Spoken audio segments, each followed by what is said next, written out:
Unity and Diversity, kesatuan dan keanekaragaman. Efesus 3 ayat 18 dan 19. Saudara, kita semua tahu bahwa kekristenan itu beragam-ragam. Ya, kekristenan adalah sebuah keluarga besar. Ada banyak mazhab atau aliran di dalamnya, baik yang besar maupun yang kecil. Secara umum, ada gereja-gereja Ortodoks dan Katolik. Ada gereja-gereja Reformasi. Ada juga gereja-gereja Pentakosta dan Karismatik. Mungkin saudara masih ingat GKMI, Gereja Kristen Muria Indonesia. Gereja kita ini terbilang di antara aliran yang mana? Saudara, GKMI adalah sebuah gereja Mennonite, salah satu aliran dalam gerakan Anabaptis pada abad ke-16. Dengan rendah hati, kita mengaku bahwa kita terhitung di antara gereja-gereja reformasi. Kita mengimani bahwa manusia berdosa diselamatkan semata-mata oleh anugerah Allah, bukan karena hasil dari perbuatan-perbuatan baiknya. Kita percaya bahwa melalui iman kepada Tuhan Yesus, kita telah diterima oleh Allah, bahkan telah diangkatnya menjadi anak-anaknya. Kita mengakui otoritas atau kewibawaan firman Allah, yakni Alkitab, sebagai sumber, pedoman, dan tolok ukur bagi iman dan perbuatan kita. Pendeknya, kita berpegang pada kebenaran yang diajarkan dalam semboyan-semboyan sola gratia, sola fide, dan sola scriptura. Hanya oleh anugerah, hanya melalui iman, dan hanya berdasarkan Alkitab. Dengan rendah hati pula, kita mengaku bahwa kita adalah bagian dari gereja yang esa, kudus, am, dan rasuli. Una Sancta Catholica et Apostolica Ecclesia. Kita bukan aliran sempalan. Kita tidak berwatak sektarian yang merasa paling benar sendiri. Bersama-sama dengan gereja-gereja Ortodoks, Katolik, Reformasi, serta Pentakosta dan Karismatik, kita mewarisi wahyu dan tradisi para rasul yang terdokumentasikan dalam Alkitab, yang terdiri dari Perjanjian Lama dan Perjanjian Baru. Bersama-sama dengan mereka, kita berpegang pada pengakuan iman rasuli atau syahadat pendek yang terdiri dari 12 pasal itu. Bahkan kita mengikrarkannya setiap minggu dalam kebaktian umum kita. Bersama-sama dengan mereka, kita juga berpegang pada pengakuan iman Nikea Konstantinopel atau syahadat panjang yang mengajar kita tentang kedalaman diri Allah, yakni bahwa Allah yang esa senantiasa bersama-sama dengan firman dan rohnya. Di dalam Dia yang ilahi seutuhnya itu, yakni Dia yang adalah Bapa kita, Dia yang kita sapa sebagai Bapa, terdapat firman atau Sang Putra dan Roh Kudus yang juga ilahi seutuhnya. Una substantia, tres personae, satu hakikat, tiga pribadi. Dengan rendah hati, kita juga mengaku bahwa kita memiliki kekhususan dalam menghayati iman Kristen. Kita memandang hidup sebagai orang Kristen sebagai mengikut Yesus atau sebagai murid Yesus Kristus. Bagi kita, Yesus Kristus bukan saja Tuhan dan Juru Selamat, tetapi juga Guru Agung kita. Bagi kita, hidup dan ajaran Tuhan Yesus sama pentingnya dengan kematian dan kebangkitannya. Oleh anugerah Allah, kita belajar menggugu atau mendengarkan ajaran Tuhan Yesus dan meniru atau mengikuti teladannya. Itulah sebabnya kita tidak bersumpah, tetapi selalu berusaha mengatakan kebenaran. Kita memantangkan kekerasan, berpantang kekerasan, kekerasan, termasuk menolak untuk berperang atau mendukung perang, melainkan berupaya untuk hidup dalam perdamaian dengan semua orang, bahkan mengupayakan perdamaian itu. Kita mengingatkan diri dan komunitas kita dengan senantiasa mengikrarkan komitmen kemuritan dalam setiap kebaktian umum kita. Kami bersaksi bahwa tidak seorang pun sungguh-sungguh mengenal Kristus, kecuali ia yang mengikutinya setiap hari dalam kehidupan. Karena kita menghayati iman Kristen sebagai murid-murid Kristus, kita memandang gereja sebagai paguyuban atau persekutuan atau komunitas murid Kristus. Itu berarti tiap-tiap orang yang tergabung di dalam gereja kita memahami, memaknai dirinya sebagai murid Kristus yang bergabung secara sukarela karena telah membuat keputusan pribadi, yakni bertobat dari hidup yang lama yang terbelenggu dosa dan berkomitmen hidup baru untuk menjadi pengikut Kristus. Itu juga berarti ia siap untuk saling asih dan asuh dengan sesama murid Kristus di dalam gereja atau komunitas kita.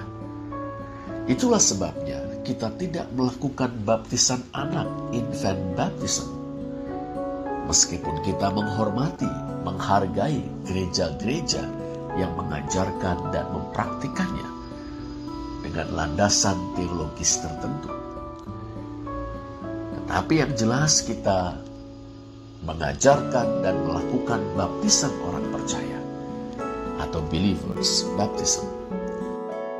Jadi saudara, inilah kita GKMI, Gereja Kristen Muria Indonesia.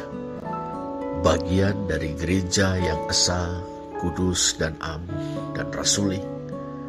Bagian dari gereja-gereja reformasi. Kita gereja Mennonite yang secara khas menghayati iman Kristen dengan jalan hidup sebagai murid Kristus. Dengan kesadaran tentang ketiga hal ini, kita menganggap umat Kristen dari gereja-gereja Ortodoks dan Katolik, gereja-gereja reformasi, dan gereja-gereja Pentakosta dan Karismatik sebagai saudara-saudara seiman kita dalam Kristus. Kita semua adalah anggota-anggota dari keluarga Allah, anak-anak Allah Bapa kita, yang ditebus oleh Yesus Kristus dan terus-menerus dikuduskan dan diberdayakan oleh Roh Kudus. Ada kesamaan, ada kekhasan atau keunikan. Itulah keluarga besar kekristenan. Itulah pemahaman kita atas Efesus 3 ayat 18 dan 19. Aku berdoa supaya kamu bersama-sama dengan segala orang kudus dapat memahami betapa lebarnya dan panjangnya dan tingginya dan dalamnya kasih Kristus, dan dapat mengenal kasih itu sekalipun ia melampaui segala pengetahuan. Aku berdoa supaya kamu dipenuhi di dalam seluruh kepenuhan Allah. Tapi kita mungkin bertanya, adakah aliran-aliran yang meski mengaku Kristen tetapi tidak bisa kita pandang sebagai bagian dari keluarga besar kekristenan atau gereja yang esa, kudus, am, dan rasuli? Jawabnya, sejak zaman gereja purba hingga saat ini, ada aliran-aliran yang demikian. Di zaman gereja purba misalnya, sudah terdapat aliran yang menyangkal bahwa Yesus adalah Kristus. Dalam 1 Yohanes 2 ayat 22 kita membaca, siapakah pendusta itu? Bukankah dia yang menyangkal bahwa Yesus adalah Kristus? Dia itu adalah antikristus, yaitu dia yang menyangkal baik Bapa maupun Anak. Para penganut aliran ini mengajarkan bahwa Sang Firman atau Kristus tidak pernah berinkarnasi atau menjadi manusia seutuhnya.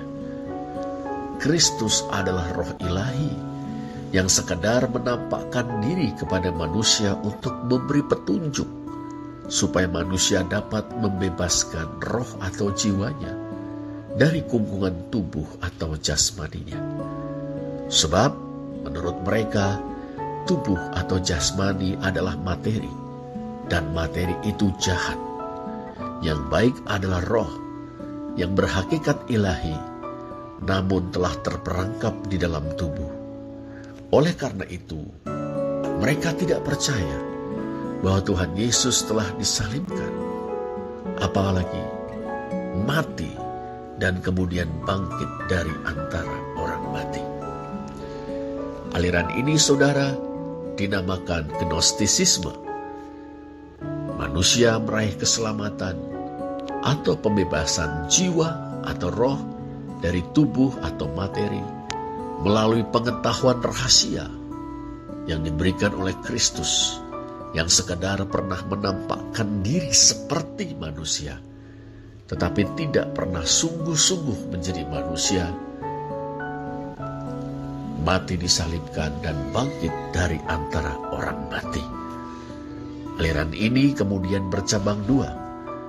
Para penganut cabang pertama sebisa mungkin mengekang keinginan-keinginan, bahkan kebutuhan-kebutuhan jasmani. Jangan jamah ini, jangan kecap itu, jangan sentuh ini.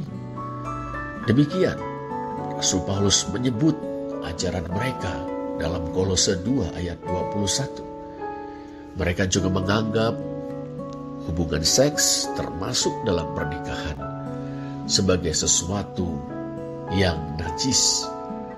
Mereka ingin memurnikan jiwa atau roh, sehingga harus sebisa mungkin menjauhkan diri dari keinginan-keinginan dan kebutuhan-kebutuhan jasmani. Para penganut cabang yang kedua justru memiliki sikap yang sebaliknya. Mereka menganggap bahwa kebangkitan dari antara orang mati telah terjadi. Kebangkitan itu bersifat spiritual, bukan jasmani. Kebangkitan itu berintikan tergugahnya kesadaran seseorang bahwa jiwa atau rohnya adalah bagian dari Allah dan telah mengalami persatuan kembali dengan Allah.